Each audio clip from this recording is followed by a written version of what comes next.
ասենք վերջը ոնց է, ես քեզ հարցրեցի ճիշտ է որ լավ հայրիկի դեպքում, ճիշտ հասարակության դեպքում դժվար է նարցիսի ծողակը կները տեստ աղջիկները ավելի կարում են լինում, ավելի բարձր ինքնագնահատական են ունենում և թույլ չեն տալիս այդ իշխանություն իրենց անձի հանդեպ, որը որի կոտրում է իրանց շուտ են զգում նարցիսին, թե իրենք էլ այդքան Նայ, Լուսինե ջան, չկա ճիշտ ու սխալ, կա հավանականություն, մեծ հավանականություն, որ ինքներ կհայտնվի նման հարաբերություններում, թե չէ, բայց մյուս կողմից է նաև ուզում նշել, ոչ մեկս երաշխավորված չենք, որ ունենալու են իդեալական հարաբերություններ ու մեզ ոչ մի վտանգ չի սպառնալու կամ բարդություններ չի լինելու։ Իսկ ձեր քո թվարկածի հետ ինչ-որ չափով համաձայն եմ այն առումով, որ երբ որ մարդը մեծանում է ապահով միջավայրում, այսինքն ինքը գիտի, որ պապան, աղբերը, մայրիկը իր հասիվին կանգնած են, ինքը երբ որ կարող է մարդկանց հետ դժվարությունները, կյանքի հետ տեղ ունեցած դժվարությունները ու փորձառությունները գալ ու ինչ-որ մեկի հետ խոսել, ինքը իրեն կարևորված է զգում, դա նպաստում է, որ իր ինքնագնահատականը բալանսի մեջ մնա։ Այսինքն, երբ որ իրեն բռնության է ենթարկվում, մանիպուլյացիա է ենթարկվում, ոչ թե ինքը ամոթից ու վախերից ելնելով լռում է ու շարունակում այնքան մինչև վերջի ստացիայի զորի կարգավիճակում է հայտնվում, այլ գալիս ասում է, պապ ջան, գիտես, արգամը ինձ նեղացվել է, արգամի հետ հարաբերություններում սենց բան կա, գլուխ չեմ հանում, բայց ինձ լավ չեմ զգում։ Եվ կողքի մարդը ավելի սթափ կարող է նայել, բայց ինչ է տեղի ունենում, երբ որ աղջիկը հնարավորինս սիրահարված է լինում, հրապուրված է լինում, տարված է լինում, նա դա սենց գանձի պես պահում է իր մեջ, միայն դրական տեսանկյունից է ներկայացվում, հաճախ բաց է թողնում այն թերությունները, որոնք որ շատ ակնհայտ էին։ Իսկ նարցիսի հետ շփվելուց միանշանակ ինչ-որ փուլից սկսելու են նաև այդ մարկերները երևալ, այդ ձեր սիրելի red flag-ները երևալու են, որ վայ, գիտես, ես ուշացել էի, ինքը կատաղեց իմ վրա, ձեռ բարձրացրեց, բայց այդ պահին այդ աղջիկը այդքան ուշադրություն չի դարձնում։ Մտածում են, աղջիկը հաճախ նարցիսի զոհ է անցանում, փրկիչ աղջիկը, ահավոր էմպաթիկ աղջիկը, բարի աղջիկը, կամ շահադիտական տեսանկյունից, որ ինքը ամեն ինչի վրա պատրաստ է աչք փակել, որ հասնի իր ուզածին, իր լեռան երկրորդային շահը նպաստում է, որ դու այդ խաղի մասնակիցը դառնաս։ Հա, իսկ դա հենց նարցիսի պլաններից մեկն է, ինքը արագ գտնում է քո թույլ կողմը, ինքը շատ էմպաթիկի տպավորություն տալու, այն նարցիսը էմպաթիկ չի ընդհանրապես, ինքը շատ հասկացող է։ Ընդհանրապես մի քիչ չափազանցված է, որովհետև կատեգորիկ էմպաթիայի բացակայությունը բնորոշ է փսիխոպատին։ Չունի ինքը պրոստը։ Նարցիսը այդքան էլ անհուսալի վիճակում չի, ինչ որ չափով ունի, շատ քիչ է, բայց բավարար չի, որ ինքը ամեն վայրկյան հուզվի եւ այլ, բայց երբ որ իրեն պետք է, ինքը փաթաթած ունի շատ հետաքրքիր հոգեբանների, ինքը այնպես կարող է լսել, այնպես կարող է ապրում աղցել, քեզ գրկել, լացել, այդ ու մասին ինչ-որ բան որ պատմում ես, վեր կենա, գորգրա, ասի, ես էդում եմ դրան սպանեմ, վերջ, ով այն երում մեղացրել, հաճախ դա ոչ թե արվում է, մի քանի պատճառ կա, ոչ թե դա արվում է, որ ցավ ազգում որ քեզ մեղացրել են, այլ եթե դու իր ընկերուն ես կամ կին ես, դա իր անունին է վերաբերում։ Կամ ավելի շոշափելի ասեմ, երբ որ ասում են իմ կինը աշխարհի ամենալավ աղջիկն է, իրապես մամա գոյություն չունի, իրապես կին գոյություն չունի, Կլուչևոյս նոլա, իմ կինը, ոչ թե Երմինե, ոչ թե Կարինե, իմ կինը, այսինքն ես ստե ներդրում ունեմ, ինքը իմ սեփականությունն է, իմ գործոնն է այդտեղ, լավն է, որովհետև իմն է, իմ ամեն ինչը լավն է ասում, իմ երեխեքի պես երեխեք չկա, իմ կնոջ պես կին չկա։ Կես ժամանց գնում են տուն, ինքը կնոջը ծեծում է կամ մանիպուլյացիա ենթարկում կամ հոգեբանական բռնության ենթարկում։ Նարցիսին պետք է այդ հանդիսատեսը։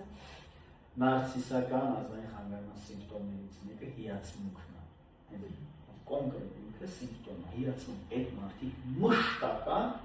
հիացմունքի կարիք ունեն։ Ոչ թե այդ շատ ունկնդիր ասածը ինչ որ հակում ունի ստերոիդ ազգային խանգարում։ Իստերոիդ ազգային խանգարումով ինքը վաստակում է, վիզ է դնում, որ ստանա այդ։ քերում են, բայց նարցիսը ես արդեն գրանձիոզ եմ, ես եկել եմ, ես չեմ խոսում, իմ տեղ խոսում է իմ գործը, իմ թագը որ դրվել է գլխիս, ես զասլուժից եմ արել, ծառայ վաստակել եմ, այդ ոչ թե վիզ դնելով, որովհետև հիստերոիդը վիզ է դնում, հիստերոիդը ամեն ինչ անում, որ իրեն տեսնեն, ֆլիրտավայց է լինում, գուներ զգեստ է հագնում, ինչպես շատ ինքը թատերական է իրեն վարկը։ Ես բեմի մարդկանց եմ հիմա պատկերացնում, ճիշտ է։ Իսկ նարցիսը ինքը գրանձիոզ է, կարող է իր խստությամբ, իր պաշտոնով,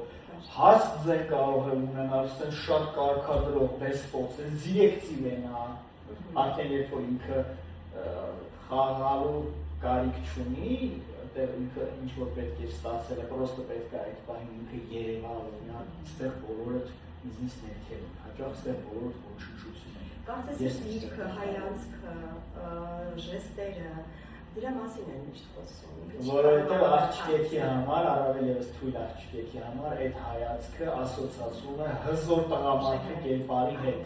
Այդ բռնարար լինելը ասոցացում է ուժեղ տղամարդու հետ։ Իսկ այն աղջիկներ, ովքեր որ փրկիչ են, կամ ճակերտավոր ասած ուժեղ կին են, իրենք կյանքում ամեն ինչ կարան հաղթահարեն, ցանկացած տղամարդու կարան իրենց կողքը հերոս դարձնեն, իրենք ասում են, այս հայտնվեց մի հատ ուժեղ տղամարդ, ու ասեմ ավելի ցավոտ, նման աղջիկները ճակերտավոր ասած լավ տղայի չեն սիրում, այսինքն ով որ ունի նորմալ կրթություն, դրական վերաբերվում, իրենք դա անելիք չունեն, իրենք պետք է գտնեն ալկոհոլիկի, նարկոմանի, խաղացողի, անաշխատունակի, նարցիսի, որ ըստ իրենց ուղղեն է տղում, դաստիարակեն է տղում, դարձնեն իդեալական է տղում։ Այսինքն ստացվում է, որ շատ հաճախ աղջիկները իրենք են բացում այդ կողմերը։ Ցավոտ է հնչում, ստեղ, բայց ոչ թե մեղադրանքի տեսանկյունից, խնդրում եմ այդ տեսանկյունից չնայել, այլ նպաստող գործոն նաև աղջիկն է։ Անուն արդարության ուզում եմ հասկանանք, որ մենք ուղղակի տենց քիչ իրավիճակներ կա, կարծում եմ ուղղակի տենց օդից քար անում մեր գլխին։ Սա ոչ թե խոսում է այն մասին, որ քարը ընկել է գլխիդ, ուրեմն դու մեղավոր ես կամ բաց ես, այլ չէ, մեր հոգեկանը ունի պահանջներ, ունի կարիք իրավիճակ ստեղծելու, որ այդ խնդիրը ճանաչելի ու լուծելի դառնա, զբաղվում է։ Հետո մյուս կողմից, վերաձևով, իրենց թուլությամբ կամ հակառակ իրենց գիտերապեկայով ամեն ինչ անում են, որպեսզի նարցիսը գա դեպի այդ կինը։ Իսկ որ կանանց չեն սիրում նարցիսները։ Նարցիսները իրար հետ չեն կարող։ Նարցիսական ազգային խառնվեցող մարդիկան նարցիսները չեն սիրում սահմաններ, չեն սիրում ուժեղ մարդկանց։ Ու եթե շահ ունի, մի ձև մտնելու է այդտեղ, աստրայված հայերին։ Սահմանների պահանը քիչ անհանգստացրել։ Սահմաններ ասածը հետևյալն է, նա օրինակ ուզում է, որ ինքը ինչ ուզի, ես իրանցից։ Էգոցենտրիզմը իրանց սիմպտոմներից մեկն է։ Չէ։ Ամբողջ աշխարհը պետք է պատտվի իրենց անվան շուրջ։ Դե եթե մենք գնանք հետ վերադառնանք առակին, առասպելին, ինքնասիրահարված, չէ, այն մյուսը նարցիսական այդ նարցիսի պատմությունը։ Մենք գնում ենք դեպի էպոս։ Էպոսը նարցիսի։ Բայց մենք պետք է դա պատմում ենք, շատ մարդ չգիտեն։ Ինքը մանրամասն հիմա չեն պատմում, բայց հետևյալն է եղել, որ ինքը երբ որ ջրի մեջ տեսավ իր կերպարը, ինքը չգիտեր, որ դա ինքն է, նարցիսը։ Ինքը գիտեր այդ իր սիրած մարդն է, իր սիրած աղջիկն է, որ ինքը սիրել է, աստվածները երբ որ իրան անուծեցին ու բաժանեցին իրարից, ինքը շատ տխուր, միայնակ, թափառում էր, փնտրում էր այդ կերպարին։ Ու երբ որ ջրի մեջ տեսավ իր արտացոլանքը, իրեն թվաց, թե դա իր սիրելին է, ու ինքը էլ այդտեղից չգնաց, ինքը այնքան է ջրի մեջ նայել հիացել այդ կերպարով, որ տենց էլ մահացել է, ու իր տեղը աճել է նարցիս ծաղիկը, որը ջրում է աճում։ Բայց ստեղ մի քիչ փոփոխված տարբերակ է, հետևյալ վերցրել են այս էպոսից այն պահը, որ ինքնասիրահարված է, ինքը տարված է ինքն իր անձով, իր տեսքով։ Վայ ես ես ինչ սիրուն եմ, վայ ես ես ինչ համով եմ։ Դա ինքը ամեն անգամ ասում է, իդեմ այն մտքին, որ ես լավը չեմ։ Իդեմ այն վերաբերմունքների, որ ինքը ստացել է ընտանիքում, որ ինքը անտեսված է եղել իր անձը, որպեսզի իրեն տեսնեն, ինքը պետք է ունենա փառք, պաշտոն, հզոր անուն, այսինքն իր անձը չի։ Այդ ամեն ինչը վերցնում ես, տակը ըստ իրեն մարդ չի մնում։ Նարցիսին պետք է որ իրեն սիրեն, թե միայն հմայքը հերիք է արդեն։ Չեն քունի են սիրում։ Ինքը իրոք ուզում է որ իրան սիրեն, բայց անգնահատողական։ Ինքը երբեք չի վերադարձ։ Որովհետև երբ որ իրան ասես էս ինչ բանը այնչի, ինքը ահավոր խոցելի է։ Ոնց ինքը ցույց չի տալիս։ Ու իրան նայում ես մտածում ես գերու գազանը։ Ես չէ, իր մեջ ապրում է շատ խրունջ, մրթված, կենասված, ուժի կամ պաշտպան երեխա։ Ու ինքը ամեն ինչ անում է, որ այդ պատյանի մեջ կնա այդ երեխան։ Արտաքին տեսքը, շքեղությունը, տները, մեքենաները, պաշտոնը, բժիշկ երբեմն, քաղաքական գործիչ։ Իրենց հոգին երբևիցե բավարարված լինում է, թե ոչ։ Իրենք այդպես էլ ամբողջ կյանքում ապրում են փնտրտուքի մեջ են, ու իրան հաճախ նաև սիրո փնտրտուքի մեջ են, դա է սիմպտոմներից մեկը, որ ես ունենալու իդեալական հարաբերություններ, ռոմանտիկ գրքային սեր։ Բայց ինչ անում երբ որ հանդիպում են աղջիկը։ Կար ժամանակ հետո այնպիսի օին է խաղում այդ աղջիկա գլխի, որ երբեմն նարցիսի զոհը ինքը շատ երկար տարիներ չի վերականգնվում։ Ու հաճախ կներեք Մուսնե ջան, հենց հոգեթերապիայի երբ որ գալիս են, իսկ հաճախ է նարցիսի զոհը գալիս հոգեթերապիայի, բայց վայ նրան, որ հանկարծ իմացավ իր ամուսինը կամ նախկինը։ Միշտ չի որ ուղիղ իմ հետ է փորձում կապ հաստատել, բայց տենց էլ է լինում։ Շատ sense անշարժ ձևով, բայց ինքը հենց որ իմանում է,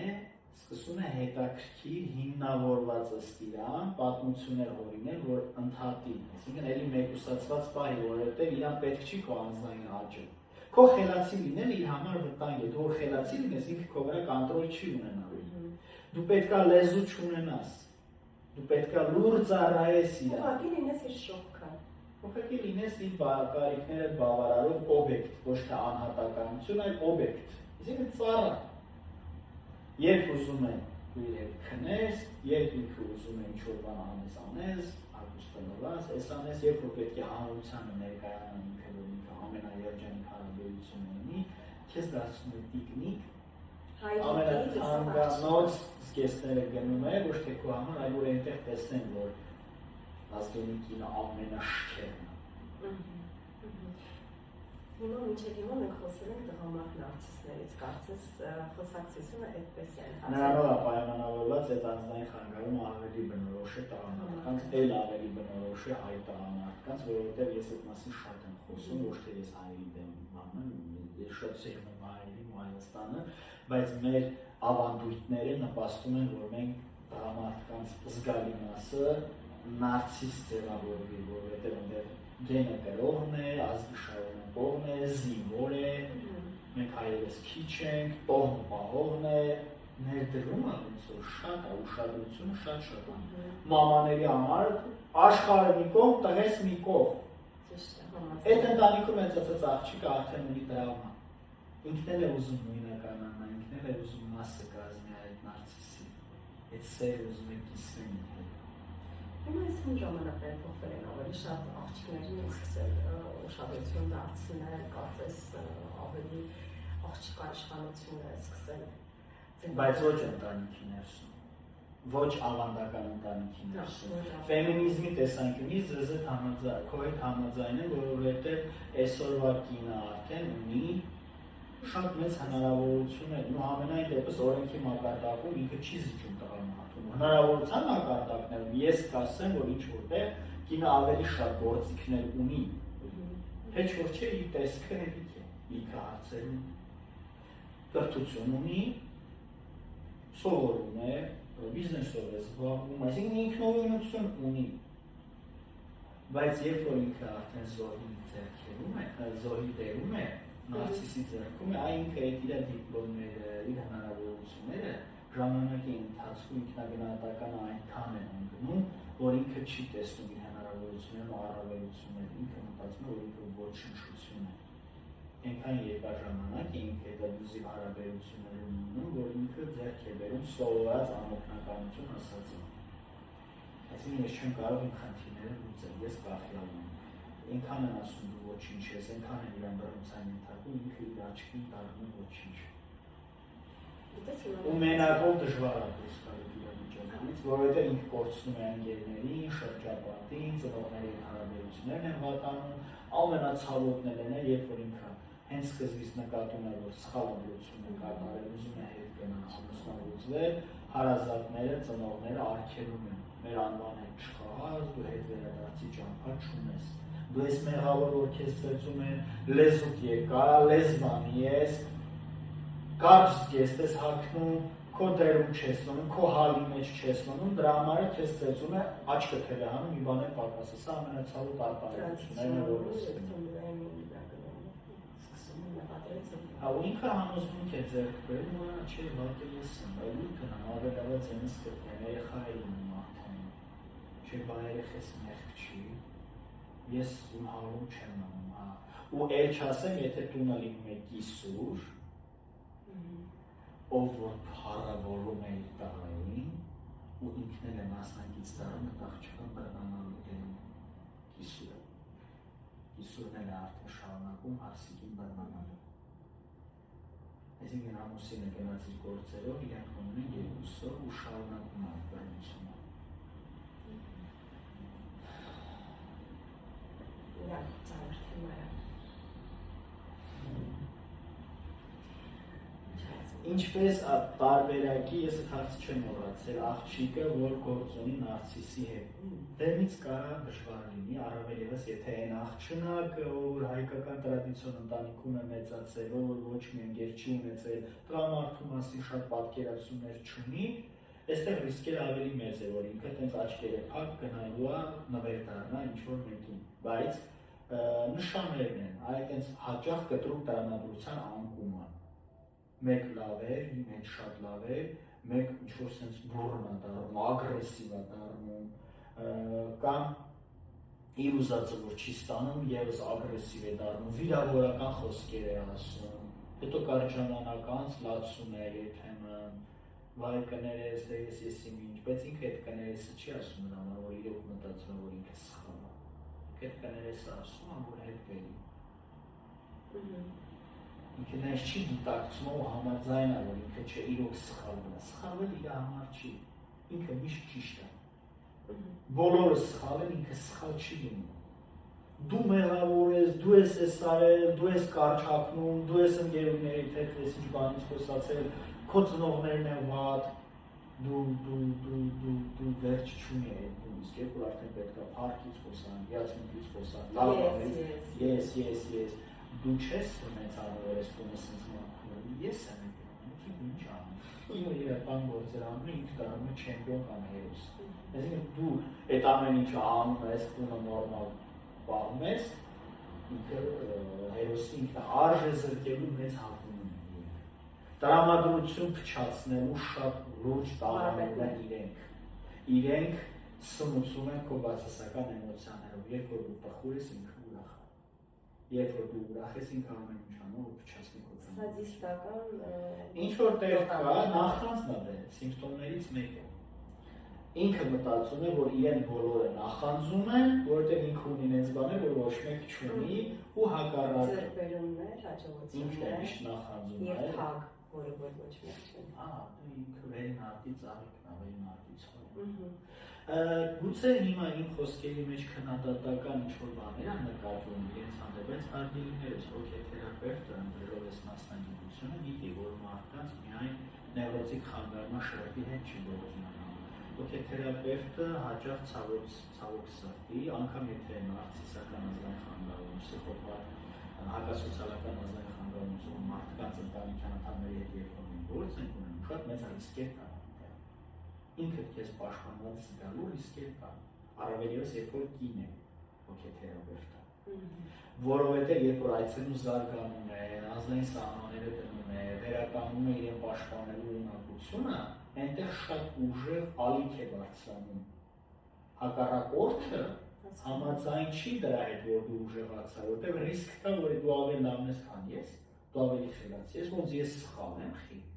ոնց ես ինձ ճիշտ չեմ պահել, ոնց ես ամենալավը չեմ, երևի հոգեթերապևտն է ամենալավը, պետք է իրեն ոչնչացնել։ Իսկ ամենակարճ տարբերակը ընդհատել հոգեթերապիան, ամեն ինչ անել, որ ինքը չգա հոգեթերապիային։ Իսկ ինչ անել նարցիսական տրավմայով մարդկանց հետ, ինչպես աշխատել։ Խոսել առաջին հերթին, գտնել այն հարազատ մեկին, ով քեզ կհասկանա ու խոսել։ Թեկուզ եթե թաքուն պետք է լինի, վերականգնել ծնողների կամ կարևոր մարդկանց հետ հարաբերություններ, բայց այն մարդկանց հետ, ովքեր քեզ չեն մեղադրելու, քննադատելու, այլ նպաստելու են, որ դու սթափվես մի քիչ, հետ գաս իրականություն։ Առաջին հերթին դու ցանկացած բռնության դեպքում առաջին քայլը բարձրաձայնելն է, մեծ անպայման վայրում։ Պետք է սկսել գործել։ Եթե դու համաձայնվեցի, լռեցի, ստիպվածությունից ելնելով, անզորությունից ելնելով, դու պարտված ես։ Երբ որ սկսում ես վիճել, դու պարտված ես։ Պետք է հստակ քո սահմանները ճանաչես ու դնես քո սահմանները, ոչ թե դու սխալ ես, ես էի ճիշտ, այլ ես լսեցի ենթադրել քո կարծիքը, բայց ես ունեմ իմ սեփականը։ Կարող է չի բացառում ու վտանգի տակ ունի որ sense բան կասի, բայց քայլ է, չկա ինձ մի բան, որ ես ասեմ գնան անեմ, որովհետեւ ես նախ իմ գործի դնում եմ, այն չի որ ինչ անել, խորհուրդ տալ, ոնց անել, բայց առաջին հերթին եթե զգում ես որ մի իրավիճակ է, մի վիճակում ես, մի երևույթում ես հայտնվել, որտեղ որ դու անզոր ես, ու շատ բան չես կարող անել, այդ կողքոցում է այն մասին, որ դու օգնության կարիք ունես, պետք է դիմել օգնության, արտասահմանում հաճախ օգնում է պետությունը,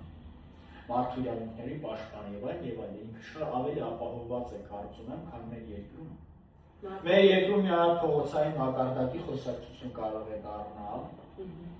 աղբերը գալիս է, ինքը հորինում անենց պատմություններ քույրիկի կամ այդ աղջկա մասին, որ պատվազուր կան որ եկել էր այդ թեմայի հետևից, կամ ավելի բարդ դեպքերում ինքը կարող է գնալ աղջկա հոր հետ խոսակցության կամ այդպես լուրջ մարդիկ են եկել, ինքը գնալ լացի, որ ես առանց իրար գժվում եմ, աղբեր ինչ անեմ, ինչ ասես անում եմ, ինքն է ես ինչ անեմ, այնպիսի համոզիչ դեր է խաղում, որ փող փշնան հետ են գնում հետո տատմետում կնոջի նորից ծեծում ու էլ չեն կարողանում համատալ ցավոտ է լինում նաև այս դեպքում աղջիկը չի կարողանում իր իրավունքները պաշտպանել ինքը ինչ ասում է մտածում է որ դա սուտ է չափազանցված գնում ես իր գծած սցենարի մեջ սկսում ես ապրել իր կանոններով դա դառնում է ապրելակերպ քո կյանքը վերածվում է դժոխքի դու ինչի հետևից էիր գնացել, երազանքներդ իրականացնելու, դու գնում էիր դրախտ, հայտնվեցի դժոխքում։ Այո, որովհետև ես այստեղ ուզում եմ աստվածաշնչյանի մեջ բերում անել, որը շատ կարևոր է այս կոնտեքստում, որ լայն ուղին չի տանում դեպի լավ տեղ, չի տանում դեպի դրախտային տեղ։ Դրախտի ճանապարհը այնտեղ տենց մեջ բերում է, ճիշտ է։ Շում ասեղի անցքի պես նեղ է։ Ես ինչի մասին եմ խոսում, ոչ թե մեզ ցավացնելու նեղություն տալու, այլ պատասխանատվություն կրելու, քո հնարավորությունը դիտարկելու, գուցե զարգանալու, աճելու, միշտ չի որ հեշտ է տալիս արդյունք։ Պատրաստի ստանալը ինքը շատ հստակավոր է։ Այո, այդպես տեղից սկսեցին, չէ՞, մեր թեման, որ ինքը ուզում է գեղեցիկ կյանք, հիացմունք, բայց հաճախ նաև այդ աղջիկը չի ունենում բավարար կրթություն, ինքը մտածել է, որ դեսիում տեսք ունի, կհայտնվեն հերոսները ու ինքը այդ հերոսներից կընտրի ամենային, ու ինքը կգնա ոտը կգցի ոտին, իրանք կծառայեն։ Ցավալի է իրականում, բայց մանավանդ Երևանյան իրականության մեջ շատ կա այս թեմաները։ Անգամ եթե հոգեթերապիայի չեն գալիս, հաճախ է լինում կաֆեն, ինչ-որ տեղ գնալուց, երբ որ աղջկա կան շրջապատում ունի, իրենց խոսակցությունների մեջ շատ կանում, երևից չիմացավ ինչ է հիշում ես, ասում են տաղու այդ որ ծանոթացել են սպորտսմեն, բիզնեսմեն, տարբեր անվանումներ, ու սա հասարակ տղու մասին չի խոսում, ամենայն դեպս ինչ-որ տարբերող առանձնահատկություններ ունեցող ամեն օր ծեծում է, ծեծեց, հղիեր վիժեց, ու այնպես ցավոտ պատմությունները հաճախ լսում, միշտ չի որ այդ մարդիկ գալիս են հոգեթերապիա, որովհետև նաև հաճախ այդ աղջիկը ով որ նարցիսի գերին է, ինքը ֆինանսապես կախված է, ու ինքը եթե ասի գումար տուր ինձ որ գնամ հոգեթերապիայի, կասի հոգեթերապևտը ով է։ Բայց կան պատմություններ, որ կայացած կանայք, մեծ գումար վաստակող կանայք իրենք են ընկնում նարցիսների թակարդ։ Այո։ Այստեղ արդեն որտեղ է իրենց Այստեղ արդեն սիրվելու ցանկություն։ Մենք սկզբից սկսեցինք գեղեցիկ կյանքի գայթակղությունից, բայց աղջիկը նաև հուզական կապ ունենալու, մասն կազմելու հակում ունի։ Եվ այստեղ էլ է, հա, երևում իշխանությունը, այսինքն ինքը սիրո դիմաց իշխում է արդեն։ Ցույց է տալիս արհեստականորեն, որ սիրում է, սակայն իշխում է։ Մի հատ կարևոր բան ասեմ, Լուսինե ջան, երբ որ դու ասում ես, որ հաճախ հարուստ ու կայացած կանայքեր են հայտնում նարցիսի խաղի մեջ, իրենք շատ յուղոտ պատառ են նարցիսի համար, այն նարցիսի համար, ով որ դեռ չի ձևավորվել, ով որ դեռ չի հասել գրանձիոզ պլաններին, այդ կինը տրամպլինն է,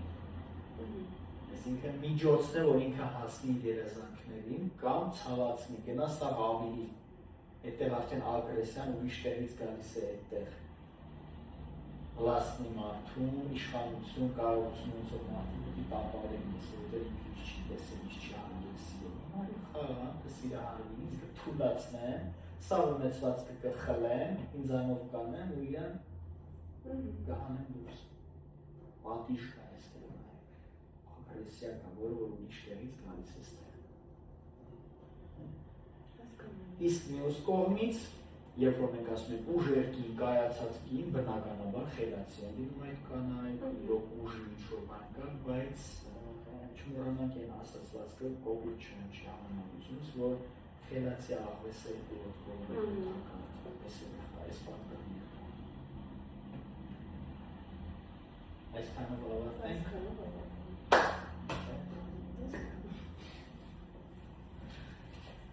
Да.